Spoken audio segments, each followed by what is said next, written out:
संततधार कोसळणाऱ्या पावसामुळे लांजा तालुक्यातील काजळी, मुचकुंदी, बेनी आणि नावेरी या चारही नद्यांना महापूर आलाय। यामध्ये काजळी नदीनं धोक्याची पातळी ओलांडली असून पुरामुळे आंजणारी मठ येथील दत्त मंदिर पुन्हा एकदा पुराच्या पाण्याखाली गेलंय।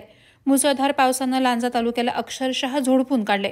गुरुवारी 18 जुलै रोजी धुवाधार आणि संततधार पडणाऱ्या पावसानं लांजा तालुक्यात अक्षरशः धुमाकूळ घातलाय। या पावसामुळे लांजा तालुक्यातील काजळी, मुचकुंदी आणि बेनी, नावेरी या चारही नद्यांना महापूर आलेत।